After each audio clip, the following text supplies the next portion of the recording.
పరలోకంలో ధనం కూర్చుకోవాలా? అక్కడ దాచుకుంటే ఏం ప్రతిఫలం అంటారా? దేవుడు ఇస్తాడండి బహుమానం, నిత్య జీవం అనే బహుమానం ఇస్తాడండి. అక్కడ ఎంత బాగుంటుందో తెలుసా? అక్కడ అకౌంట్ ఓపెన్ చేయాలట, ఇక్కడ అకౌంట్ ఏం చేయాలి? క్లోజ్ చేయాలట. అక్కడ అకౌంట్ ఓపెన్ ఎలా చేయాలి మరి? అక్కడ అకౌంట్ ఓపెన్ చేయాలంటే ఇక్కడ ఏం చేయాలి? ఇక్కడ ఉన్న ధనాన్ని దేవుని పని కోసం ఖర్చు పెడితే అక్కడ అకౌంట్లో పడతాయి. నువ్వు సంపాదిస్తావు కదా ధనం, మనం ఏం చేస్తాం తెలుసా? 100 రూపాయలు దేవుని పనికి ఇవ్వాలంటే 100 సార్లు ఆలోచిస్తాం. నిజమా కదా చెప్పండి? అంటే అర్థం ఏంటి? ఇక్కడ అకౌంట్లో దాచుకోవడానికి ఇష్టపడుతున్నాం కానీ అక్కడ అకౌంట్లో దాచుకోవడానికి ఇష్టపడలేదు. మన కోసం డబ్బులు మంచినీళ్ళలా ఖర్చు పెడతాం. అవునా? దేవుని పనికి డబ్బు మంచినీళ్ళ ఖర్చు పెట్టే వాళ్ళు ఉన్నారా?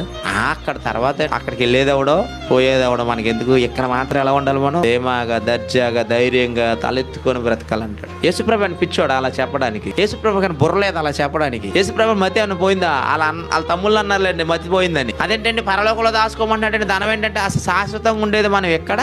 ఇక్కడ కాదుగా, అక్కడ కదా. ఇప్పుడు దేని గురించి ఆలోచించాలి మనం? శాశ్వతమైన స్థలం గురించి ఆలోచించాలి కానీ అశాశ్వతమైన స్థలం గురించి ఎందుకు ఆలోచించాలి? ఇక్కడ అశాశ్వతమైన దాని గురించి ఆలోచిస్తారంటే మనకంటే పిచ్చోడు ఇంకొకరు లేడు. అందుకే యేసుప్రభు చెప్పిన బెస్ట్ సూత్రం ఏంటంటే, నూతన నిబంధనలోనికి వచ్చేసరికి నీ పేరు మీద ఏ ఆస్తులు ఎక్కువగా ఉండకూడదు. ఉన్నాయి అంటే నువ్వు నాకు దక్కకుండా పోతావు అన్నాడు. అక్కడ ఉన్న భౌతిక ఆశీర్వాదాలు కాస్త కొత్త నిబంధనకు వచ్చేసరికి ఆధ్యాత్మిక ఆశీర్వాదాలుగా మార్చేశాడు. ఆధ్యాత్మిక అంటే ఆత్మ సంబంధమైన ఆశీర్వాదంగా మార్చేశాడు.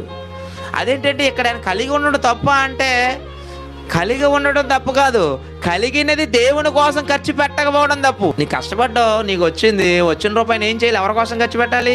ఎక్కువ మొత్తం దేవుని కోసం ఖర్చు పెట్టాలి. ఇక్కడేం జరుగుతుంది?